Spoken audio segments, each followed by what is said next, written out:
គម្រោងដើរលេងមួយៗមានស្រួលឯណាខ្លះបានសម្រេចខ្លះក៏អត់បានសម្រេចចឹងទៅតែពួកខ្ញុំនេះបានសម្រេចប៉ុន្តែក៏មានឧបសគ្គដែរហើយនេះពួកខ្ញុំកំពុងតែអង្គុយចាំគ្នាដើម្បីបានទៅដើរលេងអញ្ចឹងណា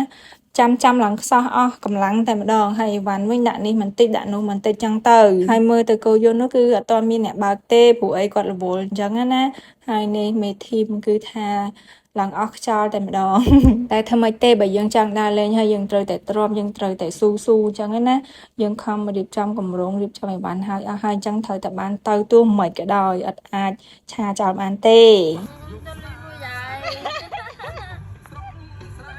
ចាស្ដាប់តែប៉ុណ្នេះហើយមើលតែស្ថានភាពទៅដឹងហើយថាពួកខ្ញុំឡើងខ្សោះកម្លាំងប៉ុណ្ណានិយាយទៅម្លងពេលចាំនឹងមិនក្តៅមែនតើហ្មងហើយនេះទីបំផុតគឺយើងបានទៅហើយនិយាយទៅពួកយើងមានគ្នាទាំងអស់9នាក់ពេលដែលយើងអង្គុយចាំហ្នឹងគឺចាំ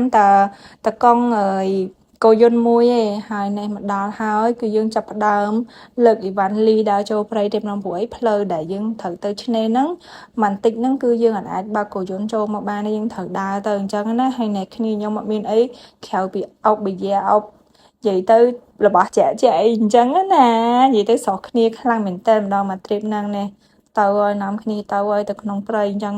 ហើយមួយកាន់តែយើងញយងពេញហ្នឹងអ្នកខ្លះលីអញ្ចឹងទៅអ្នកខ្លះកាន់ធុងស្ងោរកាន់អីចឹងទៅខ្ញុំនេះកាន់ចតិះអាំងសាច់អាំងអីផងអូយគ្រប់គ្រឿងតែម្ដងប៉ុន្តែ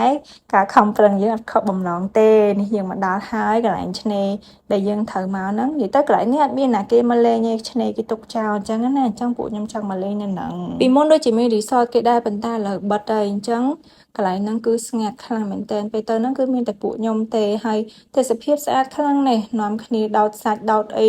ញ៉ាំពេញហ្នឹងហើយនិយាយថាឧបសគ្គវិញគឺភ្លៀងមកឡើងចូលខ្លួនតែម្ដងតែអត់នាំគ្នាទៅណាទេគឺនៅដើរលេងធម្មតាពិកនិចធម្មតាអញ្ចឹងទៅណែបន្ទាប់ពីញ៉ាំហើយគឺយើងទៅរកកន្លែងថតរូបថតអីចឹងទៅនេះគឺទេសភាពស្អាតខ្លាំងមែនទែនគឺទាស់តែមានសម្រាប់ទេដោយសារអត់មានអ្នកនៅអញ្ចឹងទឹកអាឡូវាបោកមកវានាំសម្រាប់នំអីមកកនៅកន្លែងហ្នឹងអញ្ចឹងណាអញ្ចឹងកន្លែងខ្លះគឺខ្ញុំអត់បានថតឬក៏អត់បានបង្ហាញទេកុំឲ្យឃើញទៅវាអត់គាត់មើលពេកប៉ុន្តែទេសភាពនៅនេះគឺស្អាតទឹកអាឡូអីគឺស្អាតខ្លាំងមែនទែនមានថ្មមានអីចឹងទៅហើយវីដេអូដើរលេងរបស់ខ្ញុំមានតែប៉ុណ្្នឹងទេហើយបងប្អូនដែលចង់ដើរលេងមិនបាច់ដាក់ plan អីទេត្រូវមកហ្មងទៅកុំដាក់ plan អីយូរនាំតាអាឡូមកលាយអស់ហេអញ្ចឹងណាហើយពួកខ្ញុំក៏បន្តទៅមកកន្លែងទៀតទ្រាំជ្រៀងពេញនឹងអញ្ចឹងទៅជួបគ្នាវីដេអូក្រោយទៀតបងប្អូនបាយបាយ